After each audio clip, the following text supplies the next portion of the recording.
This is Mike Corey from ESPN, and you're listening to the Sports Objective Podcast, the unofficial podcast of the Pirates.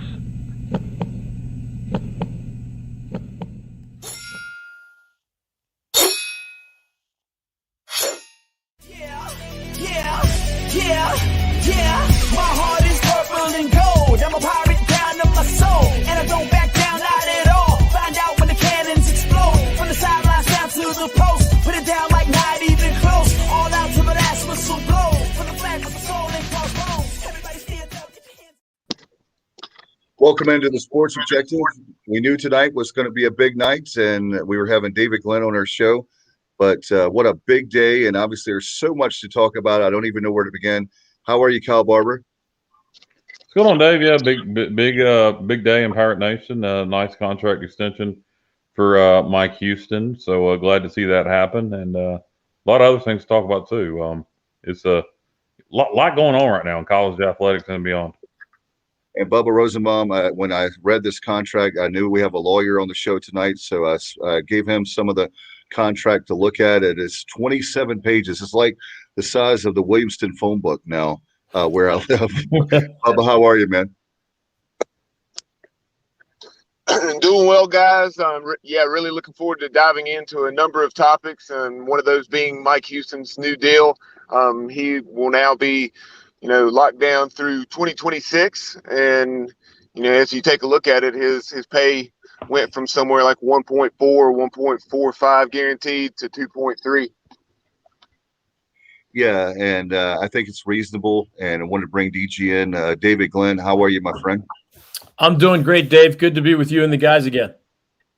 We wanted to have you on. Obviously, there's so much to talk about. We were going to talk coaching carousel.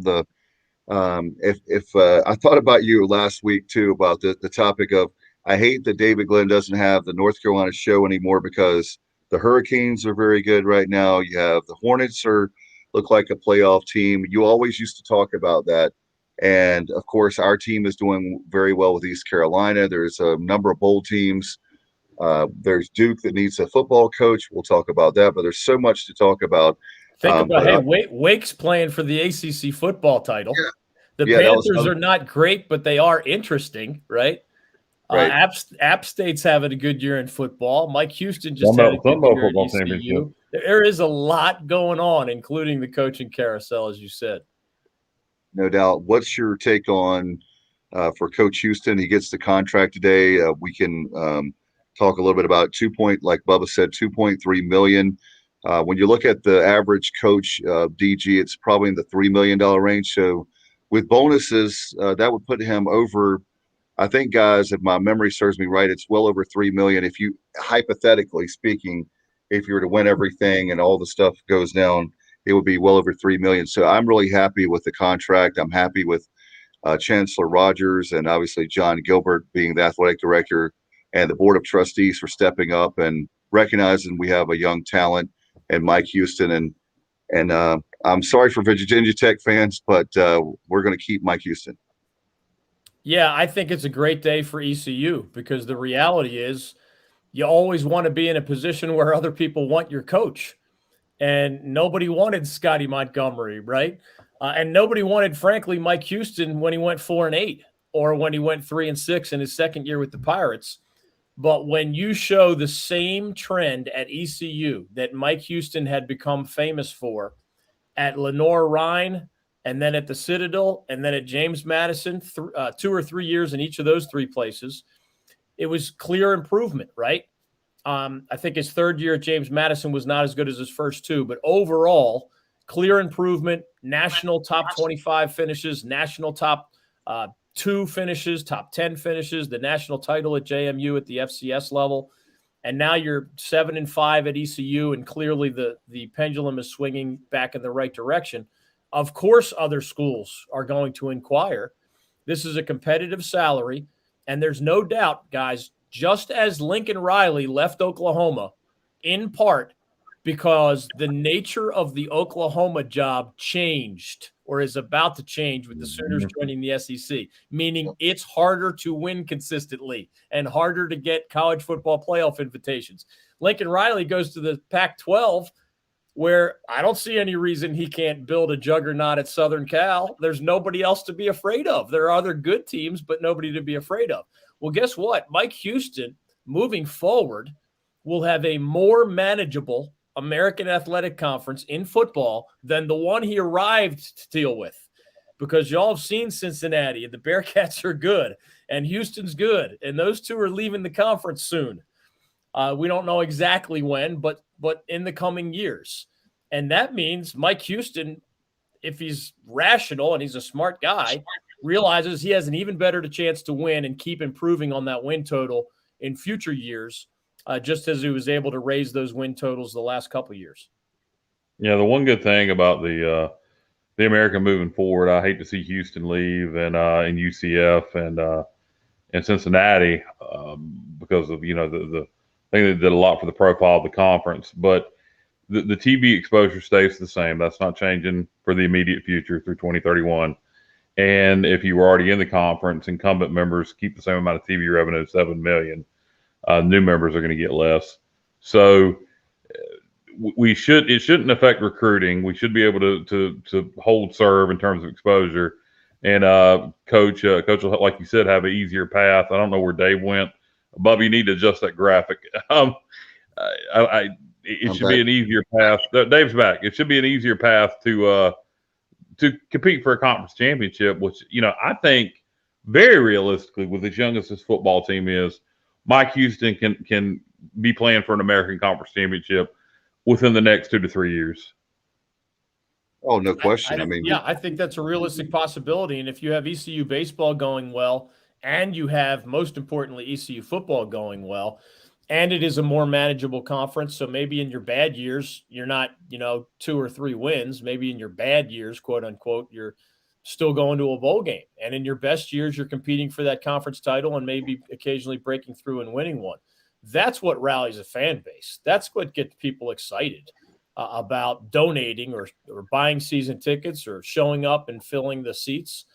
And obviously, success helps you sustain success because it's easier to recruit to a 7 or 8 win team than it is a 3-win team. And it's easier to recruit to a program that's filling the stadium and has a great game day environment every time rather than something less than that.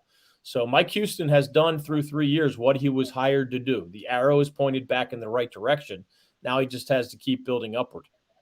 Dave, Bubba, and DG, maybe I don't know if anybody bothered to check to see where that puts Mike Houston now in terms of current American salaries. Obviously, in terms of not looking at the teams that are coming in, but just the teams that are here now. Dana Holgerson has the biggest at Houston. $4 million. Yeah, $4 million. So Luke Fickell's $3 million. Okay, so those are the 2 top dogs. So I'm assuming we're pretty competitive. We would have to at least be in the middle, I would think now. I think that's right. And if you look forward into the new league, it might be upper middle. Yeah, I would definitely think so. And another key ingredient, David, I have not heard a specific number on it yet. The number that probably the most important ingredient to this whole contract or with the assistants got a bump in the assistant pool, but I haven't seen the numbers. I don't know. Have you guys seen the numbers on that? That's one thing I've been trying to find, and I haven't seen heard that. The rumor I heard, and this is just a rumor before the contract was signed, it was going to be a $700,000 increase for assistants across the board for him to spend how he wants. I don't know. Blake Harrell, you're going to have to give Blake Harrell a raise. Blake's going to get some phone calls. The way this defense played this year, how creative his blitz schemes are, if Blake Harrell don't have some opportunities at Power 5 schools, I'd be shocked. Oh, no doubt. I know there was a certain coach that DG told me years ago, and I won't say who it was because I promised to keep him, but he got some calls from an ACC school, and you know that coach very, very well, DG, who I'm talking about, who has a really big job now. But he was contacted by ACC school after we beat him a couple times. Oh yeah, I think that's relatively public knowledge now, Dave. UNC contacted the Lincoln Riley. Well, there you go. You got it out there. But that was DG didn't tell me. So, yeah. But anyway, the point being that if an offensive coordinator, defensive coordinator, like this particular case, Blake Harrell, he's definitely going to get some looks. And when with the way things are going right now with the Pirate Nation, with this school, the very fact that it's not right now, it was a pipe dream under Montgomery we were going to win. But right now, it's easy to see Houston get 10, 11. We might have a miracle season. You never know in the next few years. I really believe. I said it, DG, 2 more days. It'll be 3 years that Coach Houston's been there. I said the day he was hired, I think he's going to take us to a year 6 bowl to me, at the very least. I really feel that confident in him. And the person that the first time I heard him was on your show when he was going to the national championship. Lenore Ryan, you had him on. I didn't even know who the guy was, to be honest. And if it wasn't for you, I wouldn't even know who Mike Houston, who he is. I wouldn't. Well, to be honest, I didn't know him that well when he was at Lenore Ryan. I mean, I learned a lot about him. And when any school in our state, at any significant level is trying to win the national title or in the national title game, we did our best to get him on. And I don't think he won that game, if I remember correctly. But He did not. Yeah, but I mean, he had him knocking on the door. He had James Madison back-to-back top 2 seasons. I mean, that's just incredible stuff.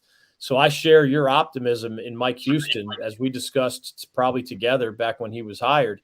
And I think that he has shown to be so far what people thought he would be. It's just a matter of how high can he take this thing.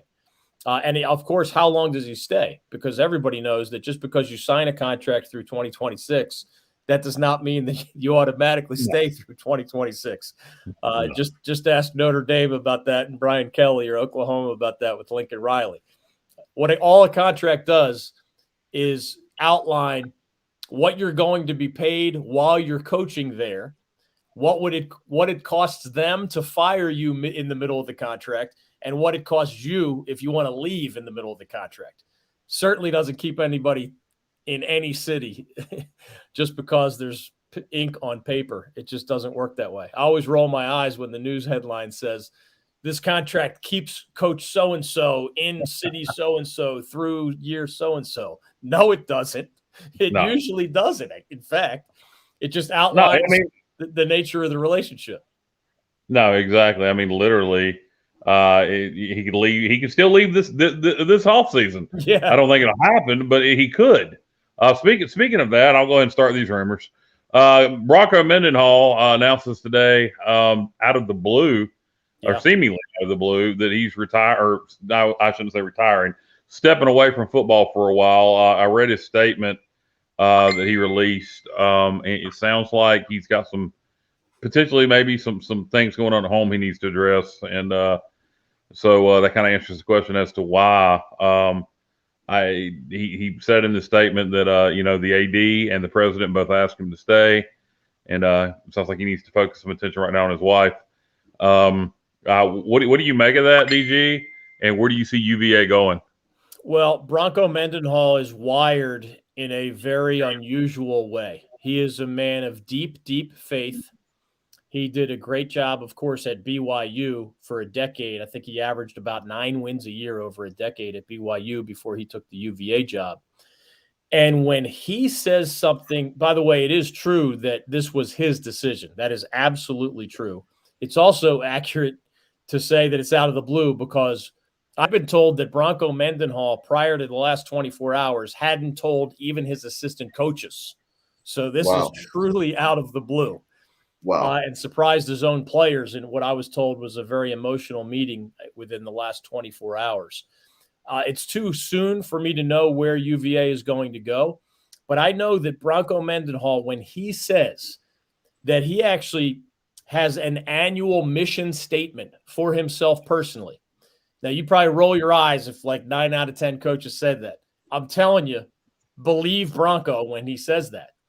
And his personal mission right now, in his eyes, as a man of faith, involves stepping back.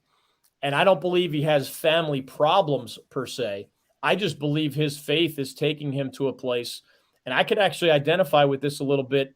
Bronco and I are roughly the same age, in our mid-50s. And, jokingly, we say, especially as guys from one to another, we're going through a midlife crisis. Like it's time to buy the red sports car and date the young blonde girl. That's the joking part. The real part is if you've been doing something for 30 plus years consecutively, as I have in the media, as he has as a football coach, counting assistant coach and head coach, I'm telling you guys, you start seeing people in your age bracket die young. You start looking in your bank account, more in his case than mine, and you see as much money as you ever thought you would make. And you ask yourself, what do I really want and need to do?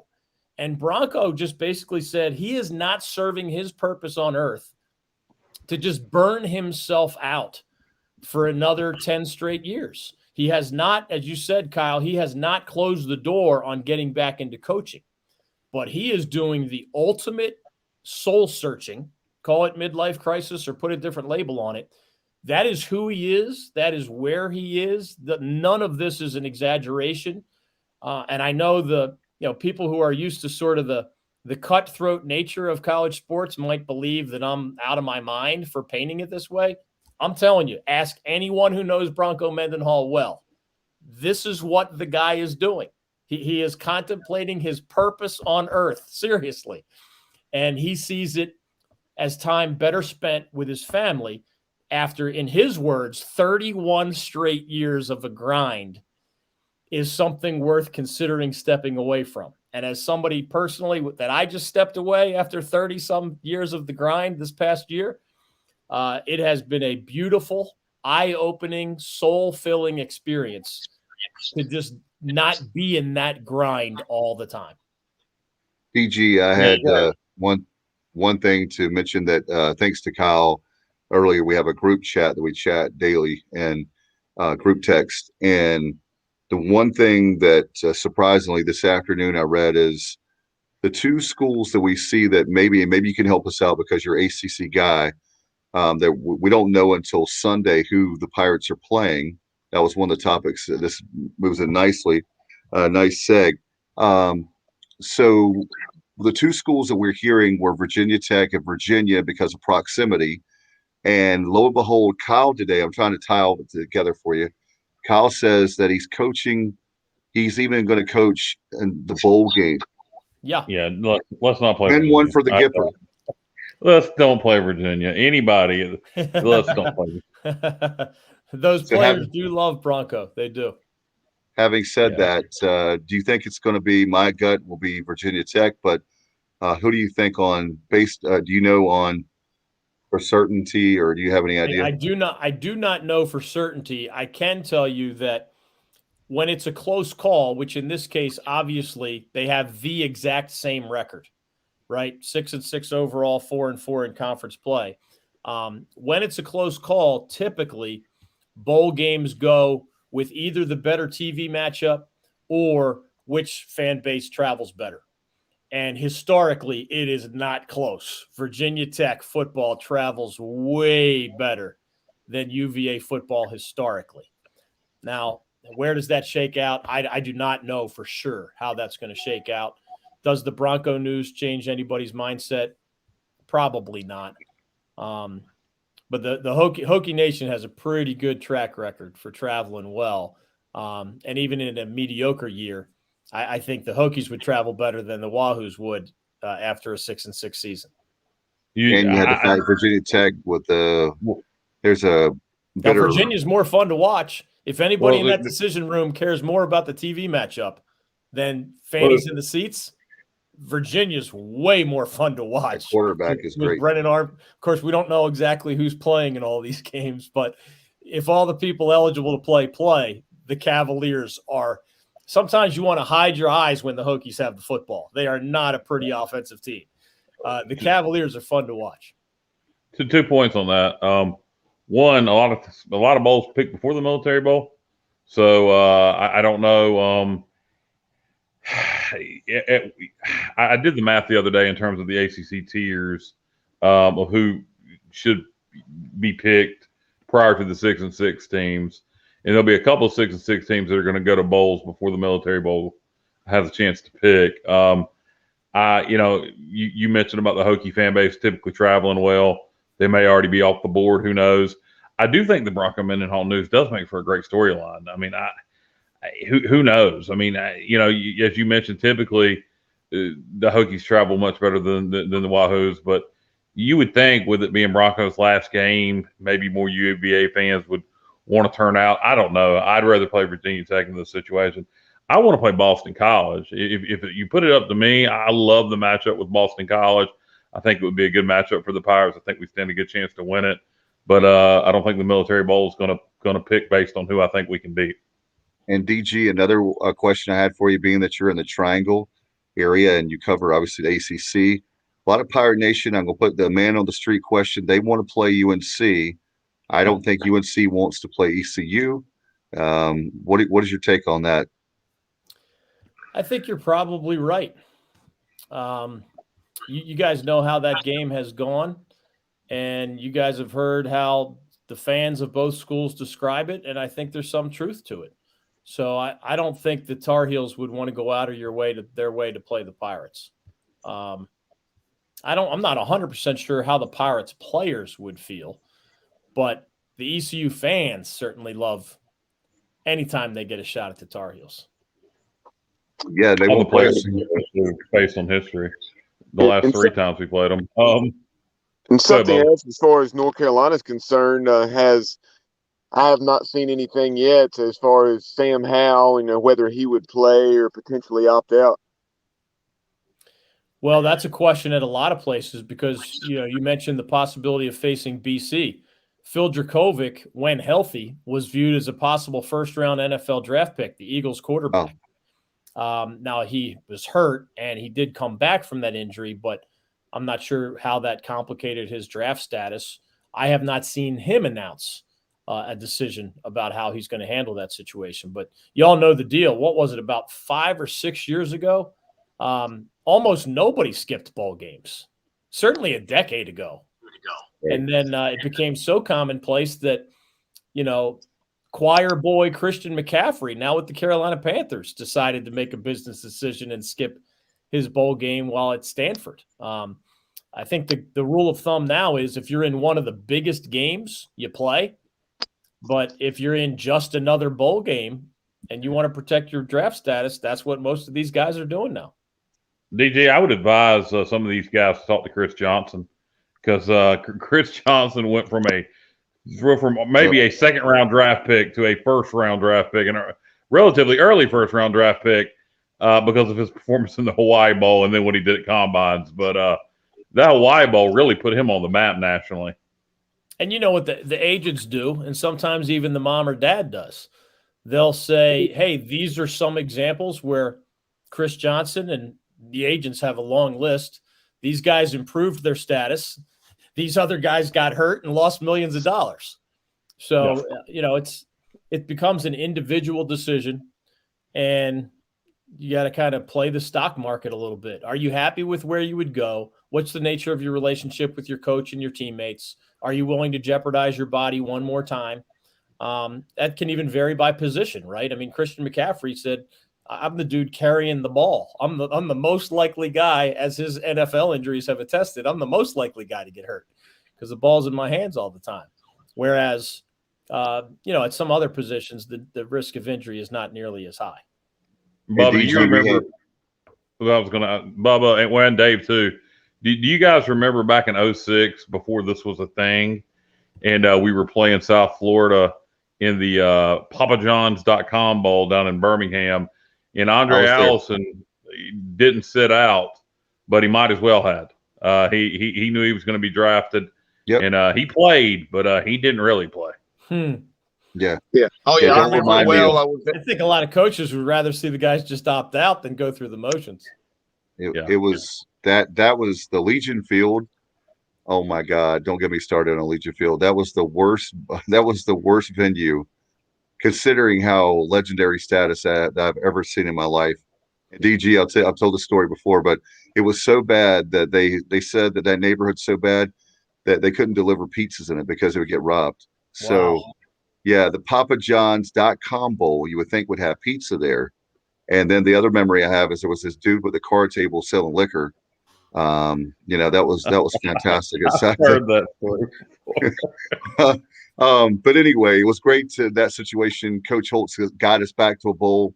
We're back to a bowl now, and we've got some comments, Bubba, I want to put up. I know you have Bubba's got the numbers for coaches. We'll do that, but let's get those comments of our viewers up first, and then we'll go to Bubba if we can, Bubba, because DG, I know there's a lot of people that want to chime in for DG and get his thoughts on some things. So we're getting some more comments come up as I'm even saying that. So if we can put some of those comments up for DG would be great because they're asking questions.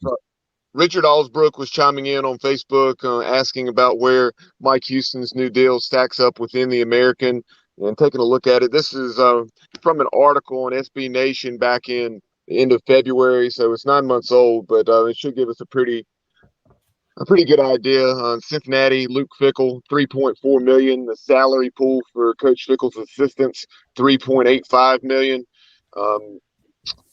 Houston, Dana Holgerson, $4 million, as we mentioned earlier. The salary pool.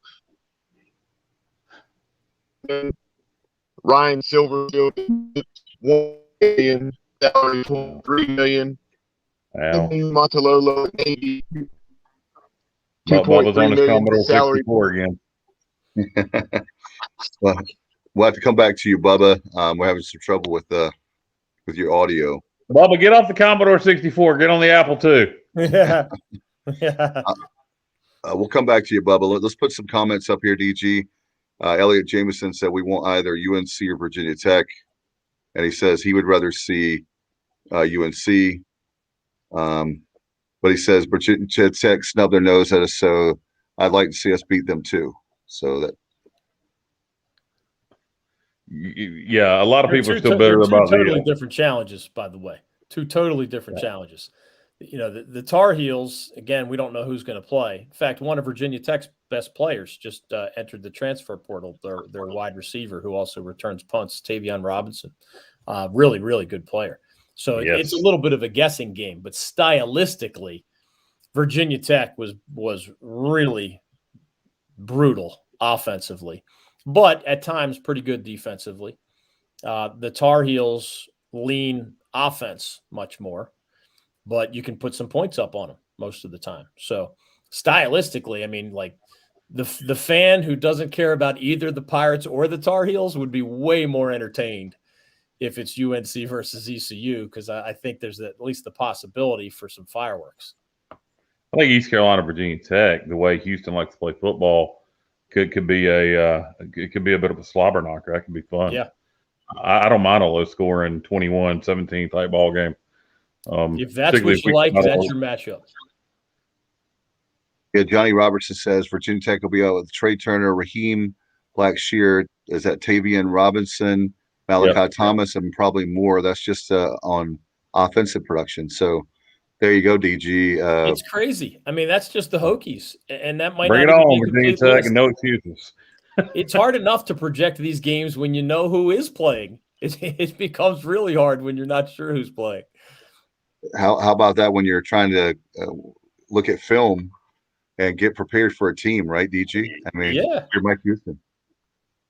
That's actually a good point, Dave. You do think of it as an advantage, and it is them not playing some of their best players because they're sitting out. But then again, you don't have the film maybe on a lot of these other guys, so it does make for some interesting coaching strategy when you're looking at film. Well, this kid's not playing, and this kid's not playing, and this kid's not playing.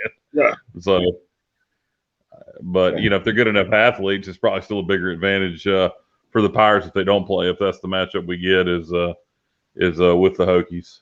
DG, I was talking to Dave earlier, and I was gonna make a list, and I got sidetracked. Someone called me and didn't ever make the list, but I was ranking in my head the coaching hires so far, and I wasn't just doing it the traditional way. I was basing it on who could they have gotten, who are they replacing, did they make the best hire they could. You know, I'm not just going to say Lincoln Riley was the best hire, you know, because USC could have got a lot of different people, and that is a great hire. But I was kind of ranking them, and I really like obviously Lincoln at USC. I think Brian Kelly to LSU was a good hire. For LSU, the Florida hire with Billy Napier. I think Billy Napier is a good coach, but did they really upgrade, or was it just a change for the sake of change? Virginia Tech with their hire, good hire, but they could have probably hired somebody with head coaching experience, et cetera. To me, of all the hires out there, when I look at schools and who they could have gotten based where their pecking order sits in college football, to me, who I think made the best hire of any school that overachieved, that outkicked their coverage, that what a tremendous hire, Akron. Hiring Joe Moorhead, offensive coordinator, Oregon, former head coach at Mississippi State, who, by the way, had just as much success as Mike Leach. I still don't know why they fired him at Mississippi State. 2 seasons, back-to-back bowl games, and they fire him. He was extremely successful at Hofstra. He was successful at Penn State as OC. Pittsburgh guy, basically, I think just wanted out of the West Coast, wanted back home. Akron's very close to Pittsburgh. I really believe had he waited, Temple would have hired him. I think right now, if Joe Moorhead hadn't taken the Akron job, he would be the top candidate for Temple. To me, that was the best hire in terms of who could that school have gotten. Home run by Akron's AD.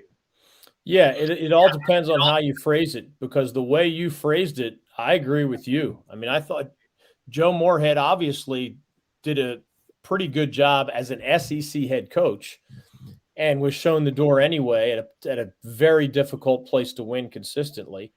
And he was good at Oregon as a coordinator. So, and Akron is not a good job. That is not a well-run football program. So I agree with that. I also agree with if you take the different approach and you just say who got the best coach, I think Southern Cal getting Lincoln Riley, that is a grand slam because that guy we know as people who follow the Pirates is top-notch.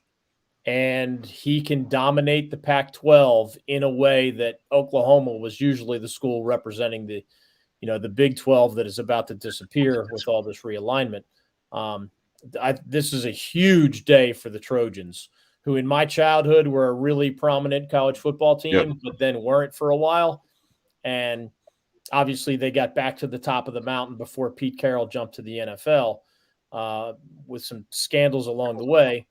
But this is a huge day for Southern Cal football. Yeah, as a matter of fact, DG, people, I was telling Kyle earlier, people are down, like putting down Lincoln Riley. Why in the world would you go to Southern Cal? I said, there's 110 million reasons why I would go to Southern Cal. If I could have a Learjet, and I know Kyle's from LaGrange and Bubba's from China Grove lives there.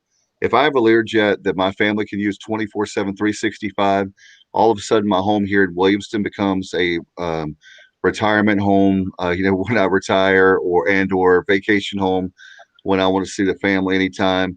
110 million. And oh, by the way, those 4-stars and 5-star guys, he's already recruiting them anyway in California. And those guys are entering the transfer portal at Oklahoma or decommitting.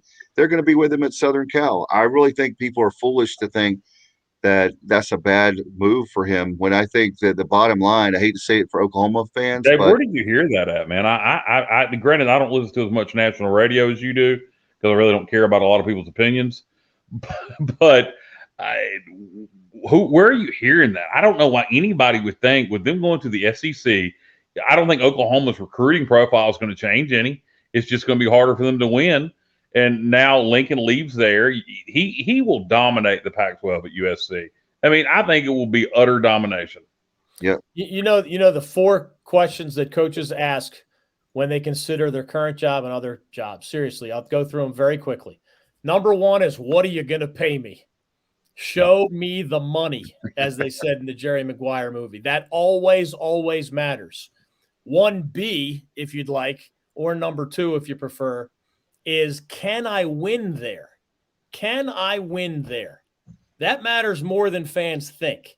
If you're going to a place that you don't think you can recruit to, or doesn't give you enough recruiting assistant coaching salary, budgets, or whatever, if you see obstacles to winning, sometimes even money won't lure you there. And then the 3rd and 4th things are, does my family want to live there? It's not as important as the first 2, but it does matter. And a lot of guys listen to their wives. I can promise you, I personally know basketball coaches who turned down jobs they wanted because their wife told them, I will never live in blank. So you can either take that job and leave me and the kids behind, or you can turn that job down. And then the fourth question is, who's my boss? And again, that's not as important as the first three questions, but if you don't like or trust your athletic director or your university president, that can scare some people away. Yeah, it's a No, scary thought. Go ahead, Dave. I was going to ask you, DG, another vacancy. I hate that things happen the way they did in Durham the last two seasons for Duke. You're in the ACC as far as the coaching search there. Do you know? Do you have a gut feeling on who they're going to pick as the next coach at Duke University? I'll tell you one thing that I know people who prefer these two guys, and their styles could not be more dramatically different. This is absolutely fascinating to me. Army's head coach, Jeff Monken, he's the run the ball guy, right? And he does it at a high academic institution, which of course West Point / Army is. He's 43 wins and 19 losses over 5 seasons, and he's only 54 years old, which is not old. But stylistically, imagine this contrast. Everybody remembers Steve Spurrier as the Florida coach and national champion, and maybe even as a player. But Steve Spurrier, of course, senior, was also the Duke head coach the last time the Blue Devils shared an ACC football title, way back at the end of the 1980s. Steve Spurrier's son, Steve Spurrier Jr., has been learning at the side of Mike Leach, the air raid at both Washington State and nowadays at Mississippi State. So Steve Spurrier Jr. is only 40 years old. He is a Duke grad. He, of course, knows the Duke culture because of his dad and because he was a student there. And you have the tie to his dad and the brand name and all that. So I'm not saying they're the only two candidates, but it's hard to have more of a contrast between candidates than those guys. And there's a Durham native named Josh Gaddis, who was a player at Wake Forest, but he's actually Michigan's offensive coordinator right now. He's one of the finalists for that Broyles Award that goes to the top assistant coach in America in college football. Josh Gaddis played at Wake Forest, so I don't know how Duke feels about that. But he's born and raised and played high school ball right there in Durham, North Carolina.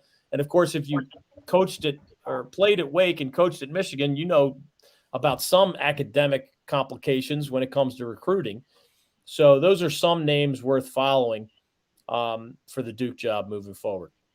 Yeah, I've heard Monken and Spurrier Jr., and I'm a big fan of Coach Monken up at Army and what he's done, and before that at Georgia Southern.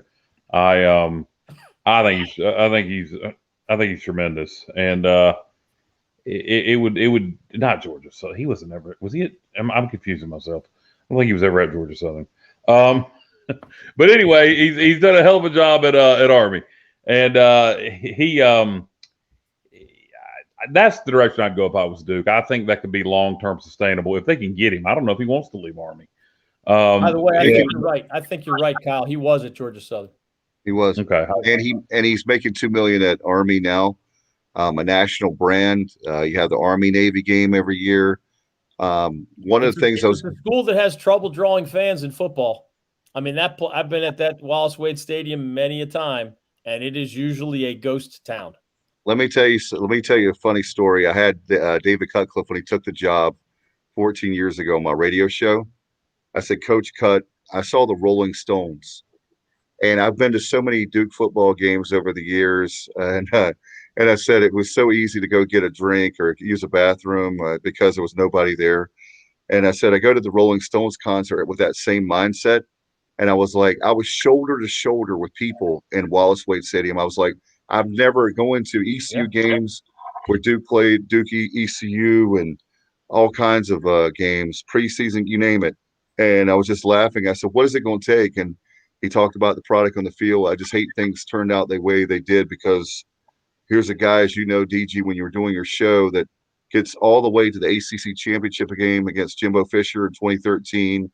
I mean, took them to levels that Duke football hadn't seen and then really sustained success since the 50s, even more than what Spurrier had, really. Pretty much, yeah. I mean, 6 bowls in 7 years. at a program that had been, no exaggeration, one of the worst in the Power Five for multiple decades, with one Fred Goldsmith season in between. Right. It was pretty successful between Spurrier's success in the late 80s, and he left quickly after a few seasons, and then Cutcliffe arriving. 14 years is one of the longest tenures in the history of the ACC for a football coach. So I always remind people when we talk hot seat, people who struggle, generally speaking, there are always exceptions, but if you're struggling several years in a row in year 14, you're probably going to lose your job, even if you're David Cutcliffe, an absolutely beloved member of that university community. I mean, they even announced it as a mutual agreement, which I basically believe it was. But Justin Fuente had 6 years, not 2 years. You get the benefit of the doubt most of the time after 2 years, not 6 years. And I think that rule has applied not everywhere. Dan Mullen had 3 pretty darn good years, then 1 bad year and was out at Florida. But the SEC tends to do things a little differently. How old is Coach Cut? He would be at the end of his 60s. I can find his exact number, but he's, Jim Boeheim and Mike Krzyzewski on the basketball side, this is not an exaggeration, are 2 of the oldest coaches in the history of Division I basketball. Seriously, as a head coach at the D1 level, Boeheim's 75. I mean, I think he might be the oldest ever, and Kay's only a couple years behind him. So Cut's only a few years behind those guys. It was the right time for him. I said 2 months ago, Dave Clawson's going to have a personal decision to make about Wake Forest in the positive sense because schools were going to try to get him. He actually turned down interest from Virginia Tech before they hired Brent Pry. So Clawson turned down inquiries from others to stay at Wake. And about a month or so ago, I said David Cutcliffe was going to have a different kind of personal decision because he is getting older. He is a family man. And kind of like I talked to Roy Williams recently. Roy Williams travels with his wife, Wanda, plays all the golf he wants to play, and gets on the ground and plays with his grandkids in a way that he couldn't while he was in the grind for most of the last 30 years. The older you get, the more you start thinking about those things. And I don't think Roy Williams regrets his schedule right now as all the pressure is on Hubert Davis instead. I was looking up in the corner at the picture of Bubba and when he came on live. So to me, it was like Bubba morphed into a real person. It's just like it just went from the picture to suddenly live Bubba. So. I try to do what I can do, Kyle. But going back to Dan Mullen, I heard a stat. This was compliments of Pot Up with Matthews in the morning. Shane Matthews, obviously the excellent quarterback there at Florida, SEC Player of the Year on a couple of occasions there, and Coach Spurrier's first 2 seasons at the helm. But if you take a look at it, I think they were something like 2-9 or 2-10 in their last 12 games against P5 opponents. So that's something that really was working against Coach Mullen. And then this year, think about how dramatic the drop-off was and how the wheels absolutely came off. I mean, they nearly beat Alabama. And yes, Alabama's not exactly as dominant as they've been in recent seasons, but still nearly beat Alabama and then give up 42 points and a half to Samford. The other side of that story is Dan Mullen's first 3 years at Florida, they finished in the national top 15 all 3 years. There's a lot of coaches that go their entire lives and never produce one top 15 football program. He did it 3 years in a row and then crashed back to earth. And that's what have you done for me lately? That 2-12, 2-10 in the last 12, obviously, that's going to get the Wolves howling. It is at a school that takes football as seriously as Florida does. Usually, let's count the number of top 15 seasons in the history of this state. It's not a long list, especially if you make it top 10. Finish in the top 10 of the polls. That is not a long list, man. Some schools in this state, don't have to use more than 1 or 2 fingers. And then Ed Orgeron, he was like 51-20. Yeah, obviously won that national title where they were just absolutely crushing people. What are your thoughts on that situation and the hiring of Brian Kelly? Yeah, the money has made it like monopoly money in the SEC. They print money in a way that only the Big Ten compares. They're way above the ACC, the Big 12, and the Pac-12. And when you make that kind of money, largely through football, it just ratchets up the pressure to stay good, even if you've been good. Florida getting rid of Mullen after one bad year is proof of that. Eddie O getting fired after taking the Tigers to the national title is an example of that. That's just the way it's going to be in the SEC especially, right? I mean, Texas A&M lured Jimbo Fisher away from Florida State, where he had won a national championship with what was then the largest contract in the history of college athletics. I'm not sure if it still is, but it was a 10-year, $95 million deal, which is similar to what Brian Kelly just signed at LSU. So they're making the most money. They're spending the most money. They have the biggest, prettiest facilities. They're also in the net. They're the only conference that has been represented in the college football playoff every single season, given that the ACC is going to miss it this year. This will be a first miss for the ACC. But the SEC is the only one that's there every time, and sometimes they have more than one team there. And it goes back in part to tradition, but it goes back also to recruiting the best players and spending to hire whoever the flavor of the day is as the hottest coaches in America. Hey, DG, I thought about everybody was last year was saying that how poor college athletics is, but this year it's amazing how all of a sudden they found money after being broke last year. There's plenty of money to go around at the bigger schools, man. There's a lot of money to go around. What would you think of Dan Mullen to UVA? That would make sense to me. I would hire Dan Mullen. The Florida athletic director said some murky things where it's almost like saying, well, I can't tell you guys why I broke up with my ex-girlfriend, but if you knew it all, man, you'd never want to date her either. Dan Mullen's AD at Florida said stuff kind of like that. Like, I'm sorry. Basically, he said, "Oh, you mean when some idiot fired Ruffin McNeil and said some similar crap?" Perhaps another good example. I do think schools will wonder what those unspoken things were. I don't claim to know what they were. I just know Dan Mullen's a heck of a football coach. But if I'm thinking of hiring Dan Mullen, I absolutely must do my due diligence and ask questions about what those other things were that Florida claimed went into their decision to fire Dan Mullen when they did. I heard he didn't like to recruit. That's one of the big things I heard. He was not a fan of recruiting. And I don't know how much that had to do with it. And if that's the only thing, that is alarming. But crazy stuff happens in college athletics where you just wonder if it's something even bigger than that. But that is an alarm bell, right? I mean, recruiting is the pipeline of your organization. And if you came to believe that one of the reasons he crashed in year 4 was that he was never really a great recruiter, and those first 3 years were largely because of his predecessor's recruiting or his ability to just kind of squeeze the most out of somebody else's players. Just like Mike Houston's upward trend in year 3 benefits and reflects well on him, Dan Mullen's crash in year 4 made people look at him differently. Yeah, I don't know that I believe that, though, because it didn't happen at Mississippi State. Yeah. And Mississippi State's a lot harder place to recruit to than Florida. True. Maybe he was just burned out on recruiting. I don't know. But, Mullen doesn't strike me. And I've never been in a room with Dan Mullen. I've never seen him in a locker room. Dan Mullen doesn't strike me as a guy that would be a slime ball. No, he doesn't me either. I agree with you. Here's the deal on that situation. He basically, what was it he said at a press conference? We'll talk about recruiting after the season or something.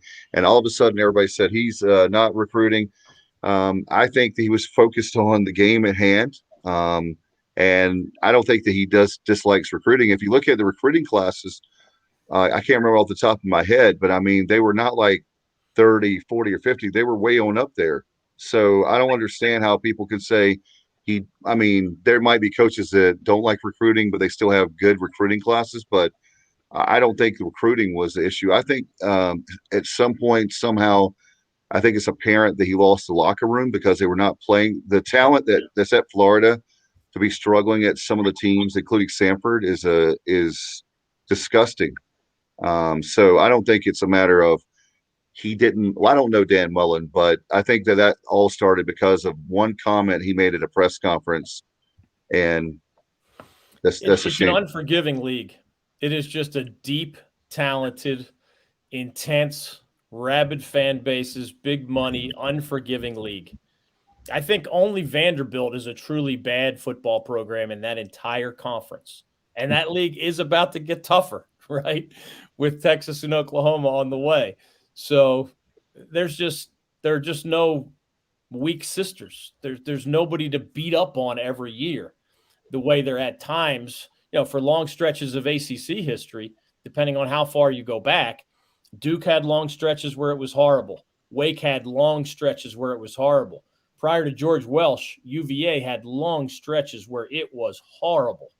So if you were in an 8 or 9 team league and 3 or 4 were bad every year, well, you only had to win 3 of your other 4 and you're 7-1, right? I mean, it doesn't work that way in the SEC, man. And that's why we're seeing all these heads on the chopping blocks.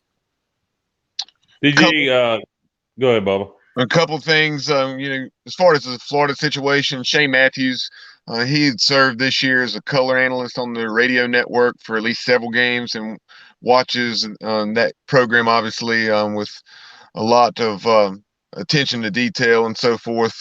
In his estimation, he thought it's a lack of talent and a lack of effort. And, I don't know if it was maybe they had missed on some guys, some of those high-profile recruits that Dave was referencing.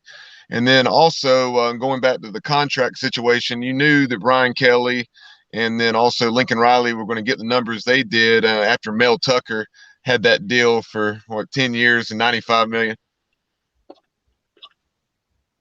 Yeah, big. I wonder if Michigan State regrets that yet. I mean, they kind of crashed and burned after he signed Mel. I'm not.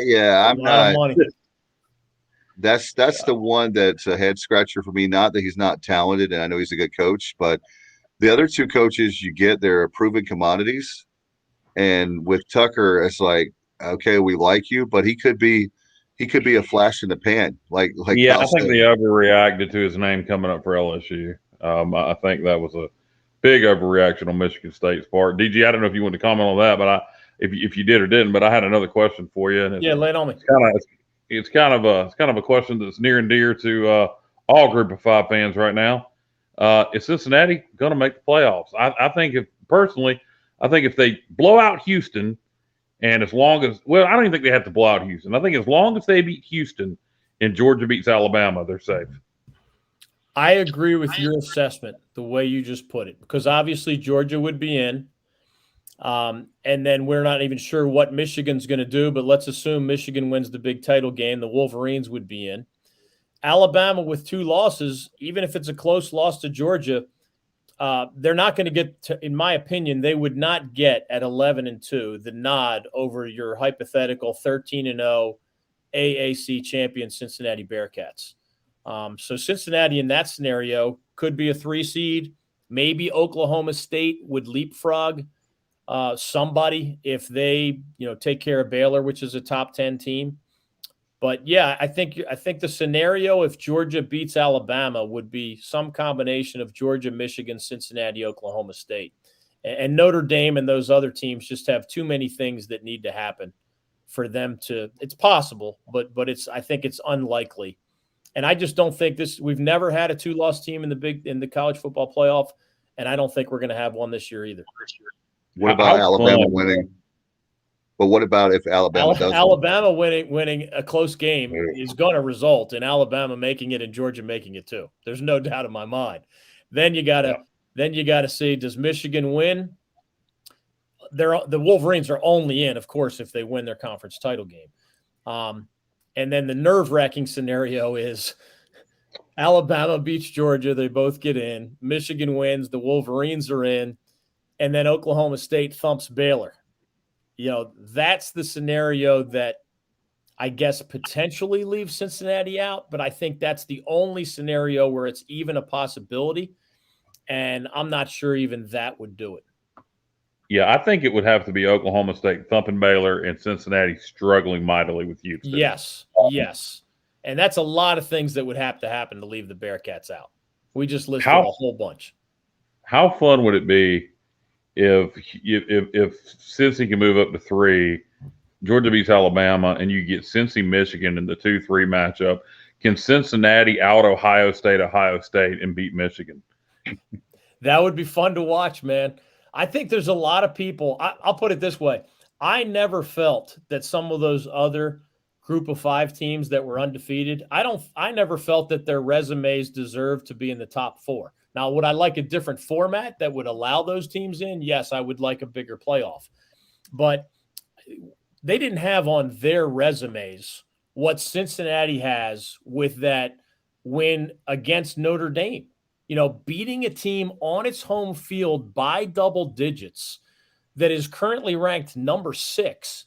Yep. That makes Cincinnati's resume different than all those other group of 5 powerhouses that got left out in years past. And I didn't feel bad for those other teams.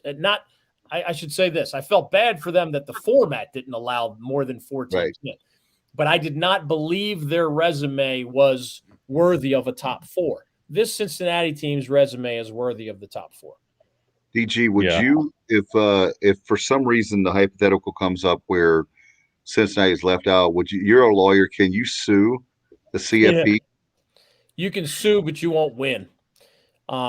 It comes down to basically you're a member of an organization, or in this case, as you guys know, the college football playoff is not even run by the NCAA. So you're not even suing the NCAA. For a change, the NCAA is not the defendant in a lawsuit. It would be the college football playoff itself. You could sue, but the day that your university signed on the dotted line that this was how the rules were going to work and there's going to be this committee and they're going to get to make their decision, you signed away. You're not going to win. You signed up for this process. That doesn't mean the process is going to spit out what you want. And it's not like filing a lawsuit to defend a right that you have. You don't have a right to be in the Final Four, right? You hope you were. You think you deserve it. You think you have an argument. But the judge who would receive that lawsuit, one of the things that judge would say is that my job as the judge is not to determine whether your resume was one of the top 4 resumes. My job is to determine whether that organization followed the rules that they laid out or even came close to following the rules that they laid out. And as long as they did that, then the judge is going to wash his or her hands of the situation and say, sorry, Cincinnati, even if I personally believe you had one of the 4 best resumes, you lose this lawsuit. So the leagues itself, all the leagues itself that are like, I see the Big 12, Pac-12, there's a lot of other Power 5 conferences that should side with a group of 5. But they would have to, I guess what you're saying. Well, for playoff expansion, I think, David, I didn't mean to cut you off, but no. I think where you're going with this, I think the Pac-12, they were kind of the ones that all of a sudden when the SEC expanded, they wanted to put the brakes on playoff expansion. And I think they're the ones that should want it the most.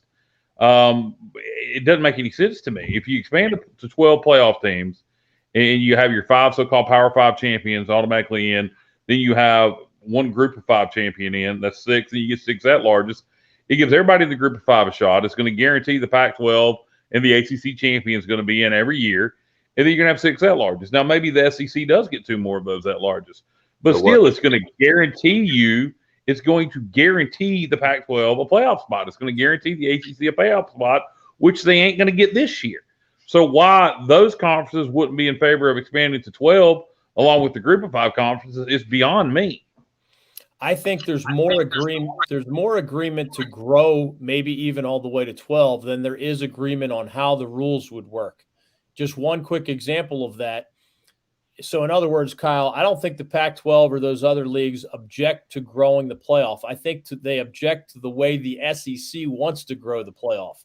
One example would be, I think Greg Sankey just came out and said that he as the representative of that league is against the idea of automatic qualifiers for the Power 5 leagues. Oh my God. If you as the SEC commissioner are against automatic qualifiers for the Power 5 leagues, you just alienated 4 other commissioners who are already paranoid that the SEC teams get too much credit in the voting process and they want to protect their own champion. And so you're now losing the vote 4-1. Even if those other 4 want to expand the playoff, your version of the playoff is going to lose 4-1 in that vote of 5, right? Yeah. So these things have to be negotiated. And a lot of people don't understand, too, that the way money is distributed is a huge part of the college football playoff.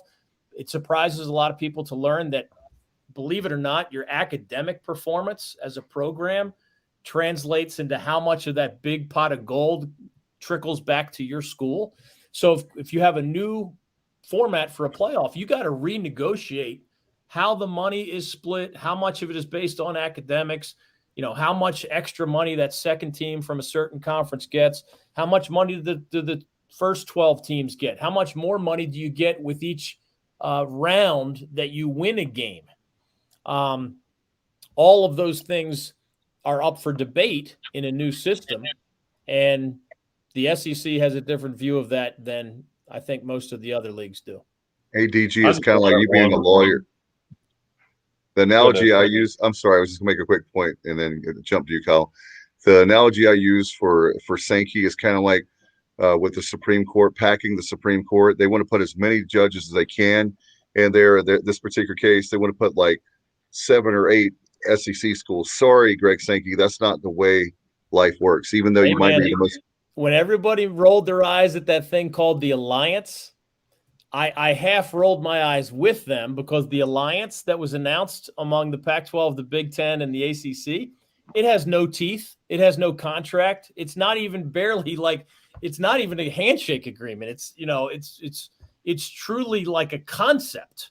So I rolled my eyes to that degree. However, the Alliance, in the form of we're not letting that league ram down our throats the way the version of the college football playoff that they want to have, you can roll your eyes at the name of the Alliance. You can roll your eyes at the fact that it's not on paper. You can roll your eyes that it's toothless. Well, guess what? 3 votes beats 1 vote. Yep. And that's where the Alliance matters. And that's a shot across the bow of the SEC, that you might be the wealthiest league, but you are not, the king in control of all things in the college football land. And there's some other people whose votes matter as well. And you better learn to get along a little bit better with some of those other leagues, or as in politics, you're not going to be able to get everything you want without some kind of coalition. Yeah, I think in terms of the playoff, expanding to 12, and hopefully it'll happen. I just give the group of 5 one damn bid. I think just give us 1 bid. That's all we want is an opportunity with the possibility of more, right? I mean, 1 guaranteed spot and the possibility of more. Yeah, exactly. And then back to the Alliance, just something. Every time I hear the Alliance and think about it, it makes me want to laugh. And the only person that's going to get this is going to be Dave. And I'm not sure Dave is going to get this, meaning Dave Richmond. There was a it's so stupid, but there was a time in wrestling where the Dungeon of Doom and the 4 Horsemen got together and called themselves the Alliance to Stop Hulkamania. Every time. I love it. And hey, DG, yeah, I was just gonna say DG is from a hotbed of wrestling. I was thinking about that last night, knowing you were coming on, and we always talk about wrestling. I grew up with Northern style wrestling. Yeah, but still, Philly originally. Philly. I'm from Philadelphia. Oh, you're from Philly. Okay, well, Philly is interesting. Back when you were growing up, that's WWF territory. But a little bit later on, Jim Crockett Promotions, which was, of course, based in the Carolinas, Mid-Atlantic Wrestling, the NWA, ended up becoming a regular in Philly. One would run the Philadelphia Civic Center, and then one would run the was it the Philly Expo Center? What was the other building called in Philly? I saw a WWF event at the Spectrum, which no longer. Spectrum, yes. Yeah, there's a new Spectrum now, but the old Spectrum, I'm talking like way back in the. Yes, WWF would run the Philadelphia Spectrum, and then NWA would run, I guess it was called the Philadelphia Civic Center or something like that. And and then later on, you had Philadelphia Wrestling with a company called ECW. You care about none of this, DG, but the dude from Temple, what's his name, Dave? What's that? The basketball coach? No, the guy we have on a regular basis from Temple, Dave. Oh, you're talking about Ryan? Yeah, Ryan from who's he with? Ryan Wallen from Al's Wallen, Daily, Temple's 24/7 sports site. There you go. Yeah, thank you. He's a huge Philadelphia wrestling historian, and That's really cool. good to talk that stuff with. Yeah. Hey man, I saw Andre the Giant wrestle and Hulk Hogan, George the Animal Steel, SD Special Delivery Jones, Chief J Strongbow. I'm sorry you had to watch that Strongbow wrestle. I apologize on behalf Yeah, of right. anybody who's ever watched. The Wild Samoans were the tag team Oh, champions yeah. for a while. Mr. Yep. Fuji and Professor Tanaka were another tag team Wow. championship pairing. Yeah, I saw a lot of that stuff back in the day. And the Samoan legacy still going strong now. Roman Reigns, the son of one of the Wild Samoans. So There you go. interesting. We didn't get nearly as much, some, but not as much. Ric Flair, Dusty Rhodes. So when I moved to the South, which now is a long, long time ago. I mean, I've been in the South for I think 34 years. So a lot of my college buddies and others, we all knew the guys I saw, and I knew the guys that they saw. But Ric Flair and Dusty Rhodes and Harley Race back in the day, and so many others were just. It was fascinating to me. It's not like I lived, in the North Pole. I only lived 6 hours north of here, and yet the culture of wrestling we grew up with only overlapped to a certain degree with the culture of wrestling down here. It was the late 80s when the NWA started to run in Philadelphia. But what used to happen in wrestling was what was called territories. And you had regional territories. Yeah. And the WWF at the time was the Northeastern Territory, Crockett Promotions through the Carolinas at Mid-Atlantic, Florida Championship. I mean, I could just give you a history. It's interesting you said that, Kyle, because I was leaving Philly in the late 80s at roughly the same time that the whole wrestling world was changing. So, that's a good point. Territories were dying, national expansion, cable TV, and all that stuff. And nobody wants to hear this, but we're over an hour with you, DG. I've got one final question, and of course, I ask you the toughest question. I got to save the best for last. Will we have baseball in 2022? I think we will. I hope we will. I mean, that's my original sport. It's the one I played the longest. It's the one I fell in love with first. I still love it to this day. I even watched the playoffs, even though my team is the Phillies and one of their rivals, the Braves, won it all. So congratulations to all the Braves fans out there, even though it hurts a little to say that. I do believe that most of the time, Dave, and this was proven true earlier this week, when the ACC network finally cut a deal with Comcast, when two enormously powerful groups are fighting over an enormous bucket of money, most of the time, it works out before the money starts dwindling or you alienate your fan base or the other horrible things happen. So I know there have been exceptions to that rule, but I said about 2 months ago, Comcast needs the ACC network enough, and the ACC network needs Comcast enough that they're going to get it done. They're going to get it done. Sure enough, this week they finally got it done. There are months to go for the baseball folks to get this done. They might miss some of the spring training or whatever, but I think cooler heads will prevail, and they'll have hopefully a full season, but if not, close to it. Still billionaires versus millionaires argument, exactly. Right? That's exactly what it is, man. There's nobody to feel sorry for. There's just not. It's just the fans, right? It's exactly. That's well put. Nobody on either side of the bargaining table should we feel sorry for. They both have a lot. It's just a matter of your definition of what's fair. But man, I for the fans' sake and really everybody's sake, I want to see the national pastime persevere and keep entertaining us.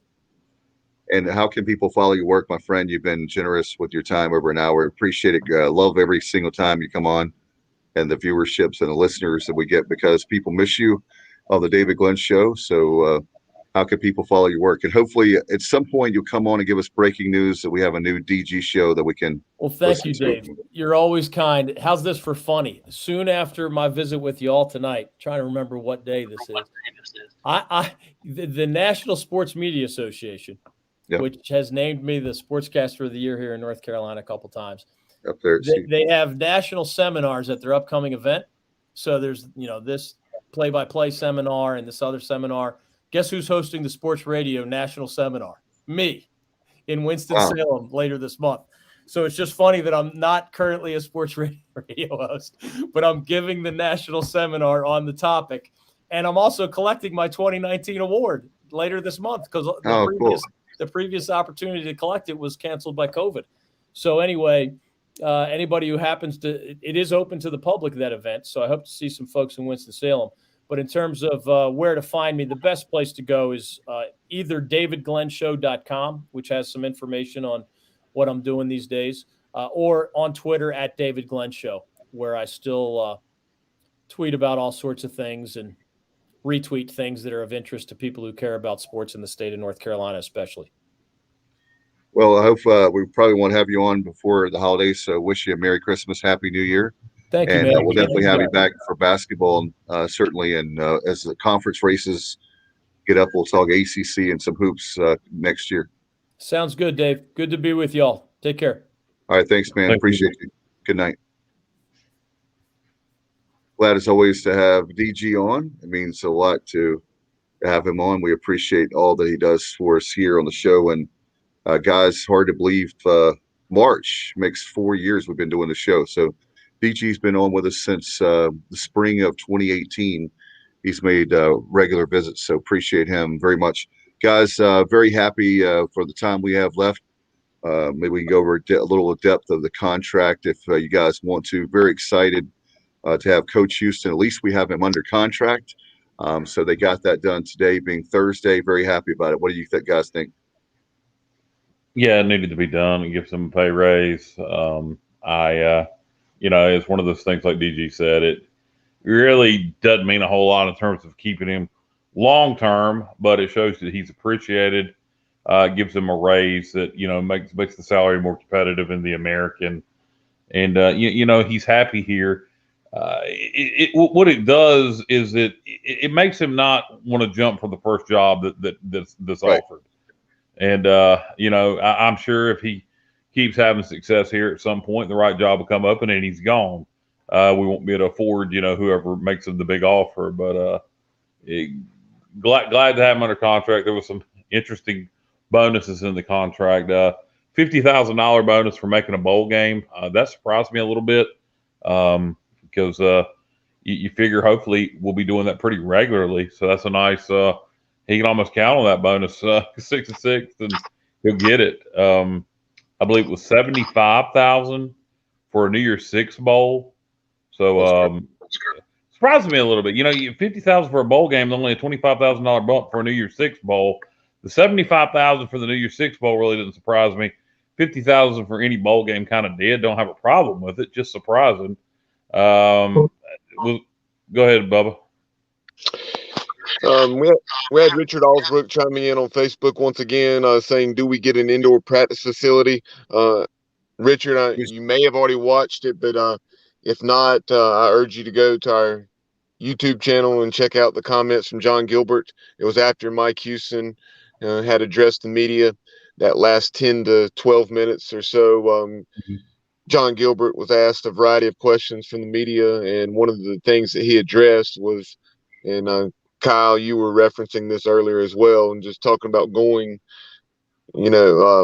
out and meeting with donors, and that something would be announced here in the coming weeks as far as something like an IPF, an indoor practice facility. So that's something that I think we'll see probably early 2022. But going back to what I was saying when I had some poor service, as far as where Mike Houston in this new deal that's paying him $2.3 million annually stacks up within the American. At Cincinnati, you have Luke Fickell making $3.4 million, salary pool of $3.85 million. At Houston, you have Dana Holgerson making $4 million, salary pool $4.5 million. At Memphis, Ryan Silverfield $1.8 million, salary pool $3 million. At Navy, Kenny Montalolo $2.3 million, salary pool unknown. SMU, obviously Sonny Dykes is moving on. Rhett Lashley's incoming. I do not know Rhett Lashley's numbers, but Sonny Dykes said $1.34 million. That sounds low. So that was a little surprising to me. You had Rod Carey getting let go at Temple, but he was making $2 million, and they're currently still seeking to hire their new coach. Willie Fritz, $1.6 million down at Tulane, and Philip Montgomery, $1.7 million at Tulsa. Gus Malzahn, $2.3 million, salary pool of $3.3 mil there at UCF, and lastly, Jeff Scott down in Tampa is making 1.8 for USF, salary pool $3.5 million. So I'll let Well, you if, know if that's all accurate, Coach Houston should be very pleased with his contract. yeah, he's very happy. He's very happy if you being around him today. And I do believe him, guys, when, one of the terms they've used on ecpirates.com, you heard Coach say, I think it was on his radio show, but it's unfinished business. I think a guy that he knows, we all know the deal when you have literally a 7-5 season. Not that it's bad, it's great for us, but we know that this program could easily be winning under Houston 10 games a year. And I know people say, Dave, that's a pipe dream. It's not a pipe dream under the Houston era. Maybe in other previous eras, but not under Houston. He can get us to the promised land of winning 10. Maybe we have miracle seasons under Houston. That's what we're getting ready to have. And I think that he knows that it's going to take that in order for him. Let's say hypothetically he wants to go to a SEC school. You have multiple years where you're winning 10 games. That's what it's going to take to get a really, really, really big paycheck. And his wife, Amanda, loves Greenville. The boys are, he said even today, the boys are doing very well in the last 3 years in Greenville. So that played a big factor. He's getting good money. Plus, he has a chance now to win the conference, and his family's happy. So what more could you ask for?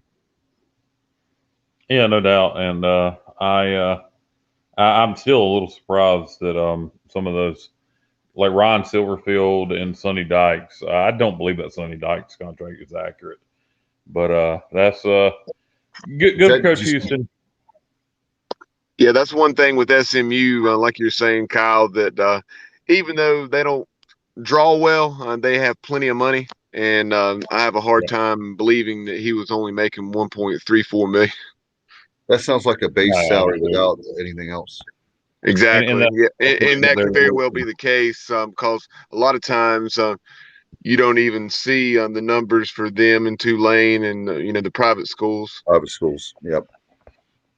Well, it's going to be it's great to hear that, though. It sounds like we were in the, like Kyle said, that puts Coach Houston now very competitive salary in the American and towards the top, especially when Houston, UCF, and Cincinnati leave.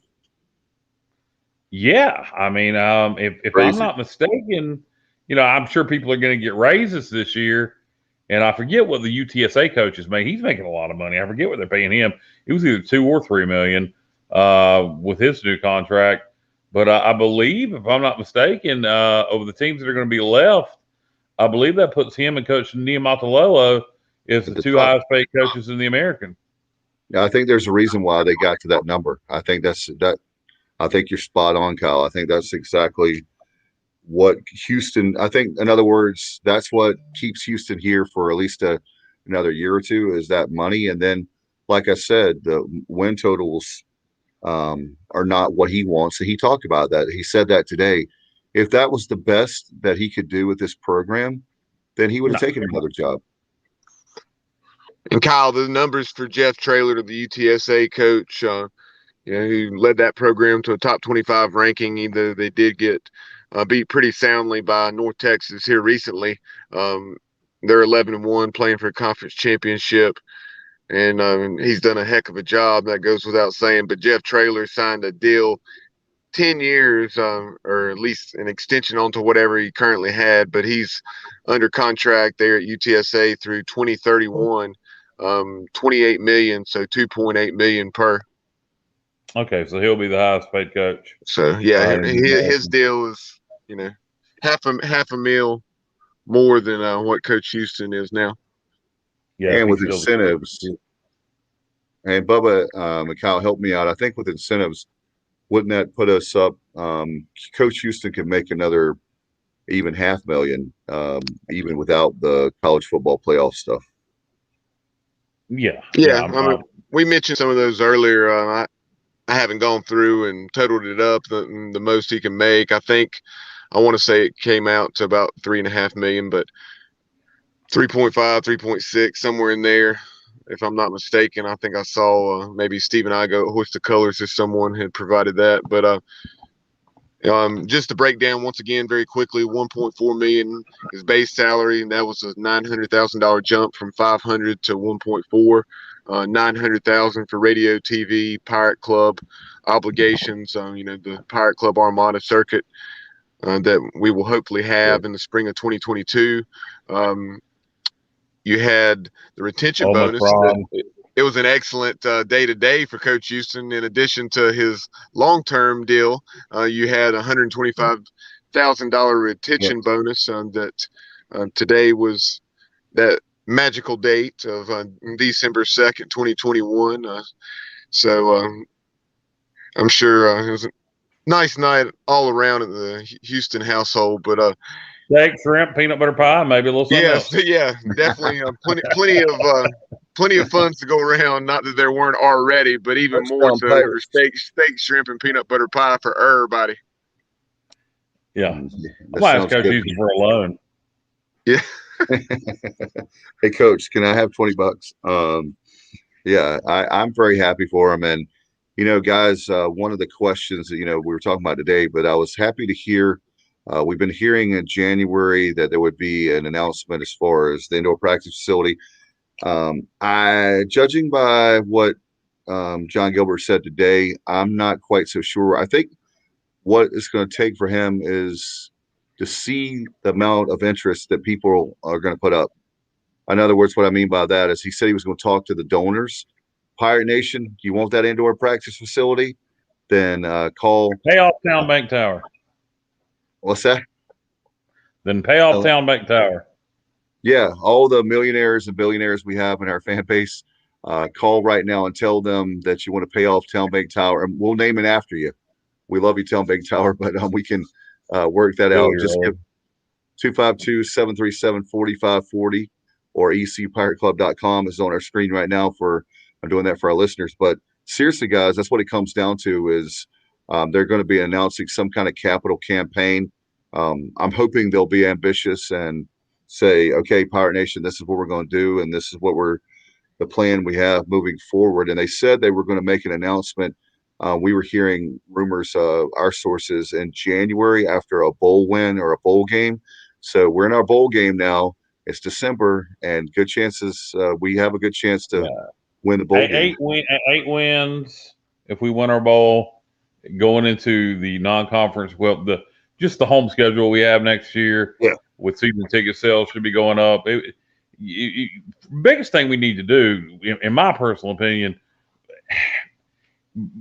Town Bank Tower needs to be paid off. We need an indoor practice facility.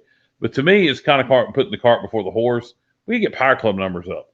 If you get Pirate Club numbers up, it makes all that a lot easier. It makes paying off Town Bank Tower, it makes getting an indoor practice facility a lot easier. And that's something that we need to do a better job at. Is getting Pirate Club numbers up. And, I have my own little idea of something that would be appealing. But, I don't we need to be aggressive. And it's something I said before, and I said it back in August, and I'll say it again. We East Carolina and the Pirate Club needs to be in the tank tickling business. And, we do stupid things with the Pirate Club, like tell people that they can't have their parking spot because they allocated their money to baseball instead of the general scholarship fund, when the fact is that just means that freed up more money from somewhere else not to put in baseball to give to football and general scholarships. So, you spread the money around differently. So, we need to appreciate the donors we have, do things for them, and get more donors. And like I said, Pirate Club's in no position right now to be telling donors, well, you can't have your parking spot. And we all know who that was, and I'm going to keep harping on it. And it wasn't me. But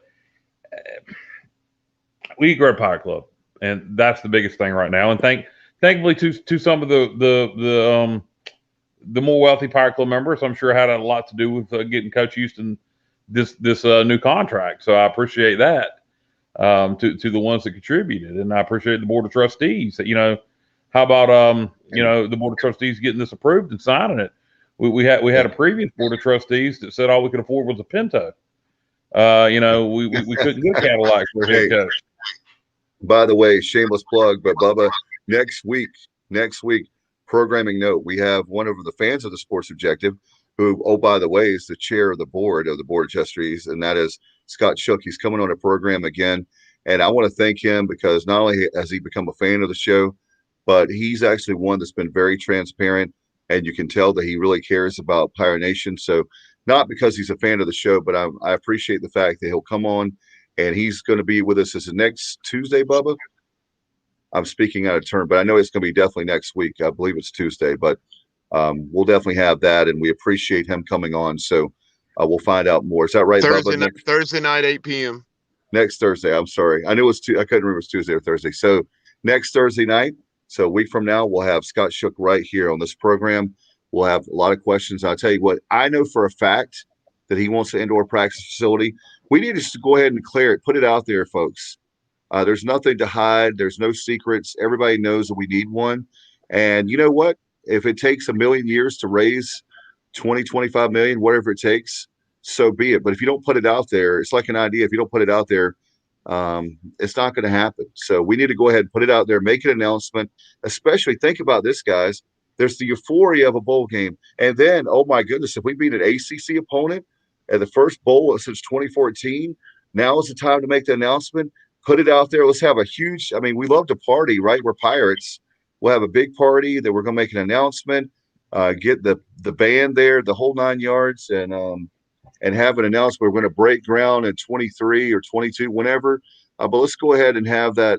Let's go ahead and bet. If you can pay a coach $2.3 million, we certainly can afford an indoor practice facility, especially since the previous job he had already had one. So let's go ahead and get that done. And Dave, talking about the future, Brandon Forbush had a question here on YouTube talking about our conference opponents for next season. They should stay the same. They should be the same as they were this season, Brandon. And then as far as the non-conference schedule, even though you didn't mention that, and next year the Pirates will be playing 7 home games. Obviously, season opener against NC State. Also have Old Dominion and Campbell. So those will be the first 3 games of the season: NC State, Old Dominion, and Campbell. And then you also have a non-conference game at BYU. Obviously, NC State and BYU have been in the top 25 this season, and BYU, up there in the top 10, top 15. And Old Dominion was a bowl team, or is a bowl team this year. Yes, Old Dominion, I guess, 6-6? Correct, and played really well the second half of the year. And they're coached by who, Kyle? His name is Ricky Ronnie. Ricky Ronnie, baby, Ricky Ronnie. Ricky Ronnie. He should be a NASCAR driver or a territory wrestler. As far as conference schedule next year, should stay the same as this year. Next year's home conference games, off the top of my head, should be Navy, UCF, Houston, Memphis. That's it. Is that it? That's it. That should be our home conference games next year. Oh, that's my a God, really good home schedule. Yeah. That's one of the best, like you said, Cal, off the air before we started. That's one of the best conference schedules we've had. One of the best home schedules we've had in a long time. Yeah, the home schedule is excellent. NC State, Old Dominion, even Campbell will have regional interest, and then the conference schedule at home is really good next year. So should be a BYU schedule. Yeah, I didn't even realize we were playing BYU next year. So got BYU back on the schedule with the Cougs as strong as they've been here recently. Be nice to go out to Provo and get a win over a Big 12 team. You think about that home schedule with NC State, UCF, Navy, Memphis, Houston. Man, that should be. We should definitely sell 15,000 plus season tickets, because I know that's the goal. This year it was 13,500. Yeah. We better blow 15 out of the water. We better get at least 16, 17 or something. and don't discount Old Dominion and Campbell, because Old No, Dominion, I'm not. coming off of a bowl, they're going to bring some fans down, and Campbell will sell some tickets too to their fans, and so no, I think Bubba, I think I agree with you in theory. 17, 18,000 would be great. Unfortunately, I just don't think we live in that world anymore unless your name's Alabama, and even them ain't selling tickets like they used to be. Well, but if we can get to 16,000 season tickets next year, I think that's a very realistic goal and something we should achieve. well, let me say, so I agree with you, Kyle, on that 100% what you said, because we should not be delusional about that. But at the same time, shouldn't we be setting the bar high?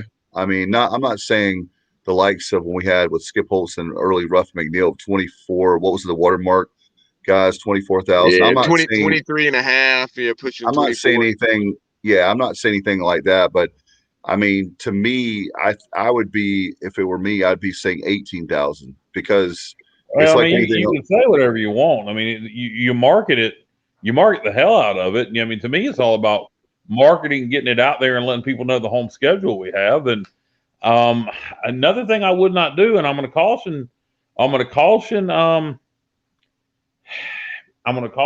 ECU on this, because I think that the temptation is going to be there with 7 home games and NC State on the schedule. I wouldn't go up on season ticket prices very much. I knew you were going to say that. God knows I knew you were going to say that. With inflation like it is right now, the economy like it is right now, and you want to move more season tickets, keep them. I mean, I think you have to go up on them a little bit, but I wouldn't go up on them too much. Yeah, I wouldn't go up on them. I keep them in the same price range. Also, I would offer the discount tickets in the upper deck still. We Don't need get greedy. that. Yeah, no, you're 100% correct. This is like the Walmart philosophy. Let's keep the price as low as you can, because in volume, we'll make a lot more money versus, for example, like you said, those 100. I mean, it's embarrassing when you see the upper deck and it's like you can count the people. You look up there, it's like 1, 2, 3, 4. I mean, come on, let's. Well, if it's and I $100, think we did a better job marketing that this year, that you could get tickets for $100. And yeah, I really don't know why we didn't sell more of them. I remember a guy commenting back during the summer that he wasn't an East Carolina fan, but if we had tickets for around $100, he's a college football fan, he'd go to watch us play just other teams like Cincinnati and South Carolina. And I don't know if he bought any season tickets or not, if he was just lip service. But that's something we need to. Go ahead. No, I'm sorry. I was just going to add to that, Kyle. The very fact, the first game, and remember the South Carolina game where we had Bill Clark, one of the greatest Pirates, talking about a great donor, buying all those tickets, and what a job he's doing at UAB. A different Bill Clark, but by the way, why the hell doesn't his name come up for any jobs? There's one of the great mysteries in the history of the world. Why does Bill Clark's name, UAB head coach Bill Clark, not Bill Clark Holmes, why does his name not come up for any jobs? He has done a tremendous job at UAB. He's won on a consistent basis, always has them in the top half of Conference USA. But you never see his name come up for any jobs. I don't know, like 2 or 3 years ago, it seemed like he was coming up for, several jobs a year. And then not post COVID, but during COVID, I guess we still are. I haven't heard his name come up in the last year, this year, has it? Not that I can remember, but anyway, we're well over an hour and a half now. I know, Bubba, we've got a lot of things. By the way, if you're wondering about as far as the conference, the contract extension press conference, we have that up on YouTube, right, Bubba? We were going to play that tonight, but we've run way long. But we have that up on our YouTube channel, right? Yeah, definitely check that out. Just go to YouTube, search the Sports Objective channel, and you'll be able to find that, as well as a lot of other excellent content. Yesterday, Dave and I had a conversation talking college basketball with Mike DeCourcy of the Sporting News and the Big Ten Network. And here in the coming days, we'll have a conversation, hopefully on Friday afternoon, with John Laaser. He is the play-by-play voice of the Virginia Tech Hokies. So we'll talk about the Hokies hire of Brent Pry, the Penn State defensive coordinator who had some Virginia Tech ties to legendary DC Bud Foster under Frank Beamer back in the mid-90s. So we'll get his thoughts on that. That's the reason we were not able to bring you that today, is because so much video is being shot for the Hokies website and so forth. But we'll have that in addition to also hopefully having our initial TSO locker room for basketball with East Carolina's Brandon Suggs. And Sunday, guys, are we going to do a bowl selection show when we find out our opponent? We'll have that as well as overtime for the Gardner-Webb basketball game. Both on Sunday. So it's in fact Gardner-Webb. By the way, folks, go to get your tickets. That's going to be a great game, guys. As Gardner-Webb a couple of years ago making the tournament and doing very well. In fact, that's going to be a great game. I can't wait for that. I'll be there Saturday at 3 p.m. Logo and of all Bulldog logos. The Bulldog looks like, I don't know what he's doing. He looks like he's laying down. He's running, man. It's the Gardner-Webb running Bulldogs. I guess that's what a Bulldog looks like when he runs. I don't know. He looks like he's doing an army crawl. I don't know what the hell that Bulldog's problem is. It's Kyle doing a bear crawl.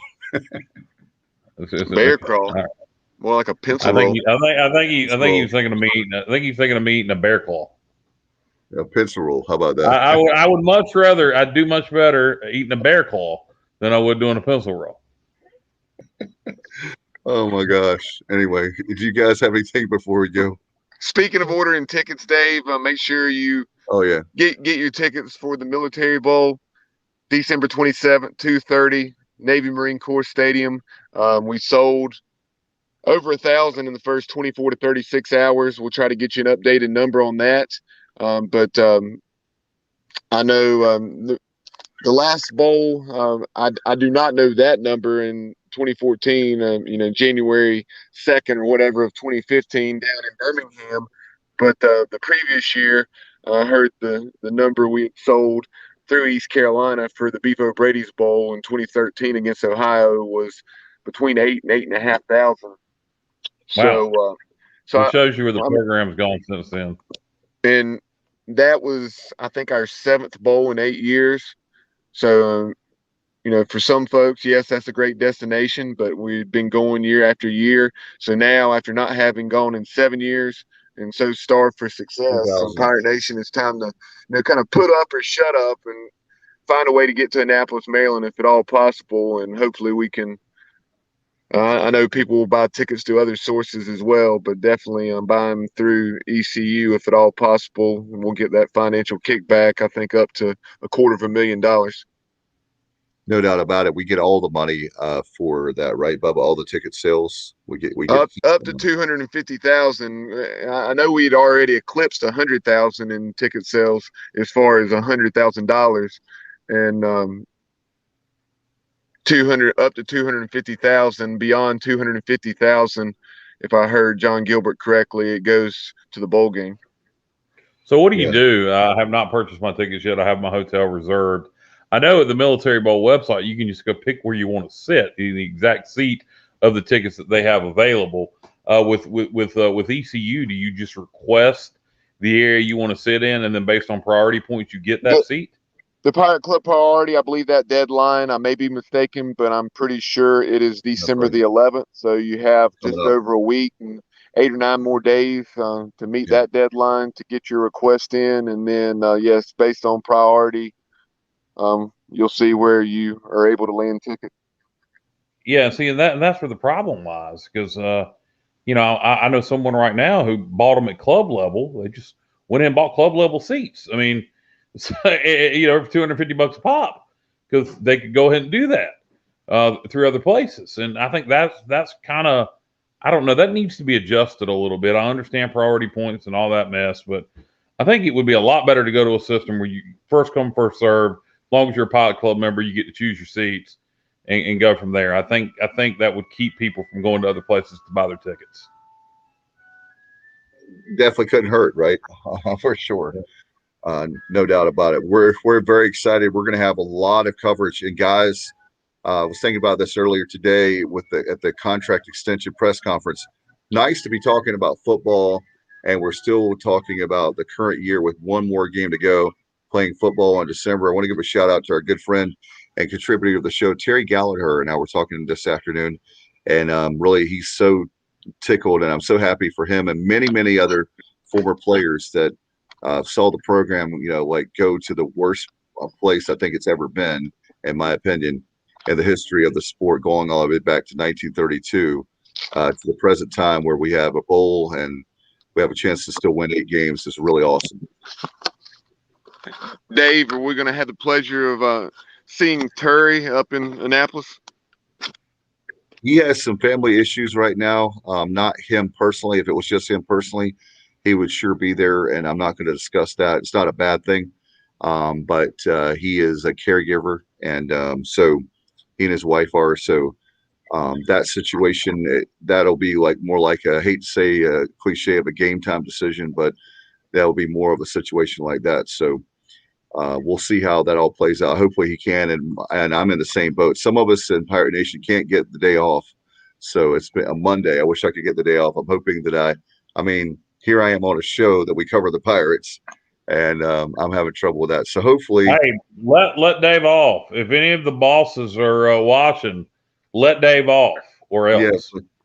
Yes. And Kyle's gonna come knocking on your door. Hey, let Dave off. Hey, Bubba, if I go, now I got my hotel, I ain't got my tickets yet. Now, if I go, are you going to buy me crab cakes and filet mignon?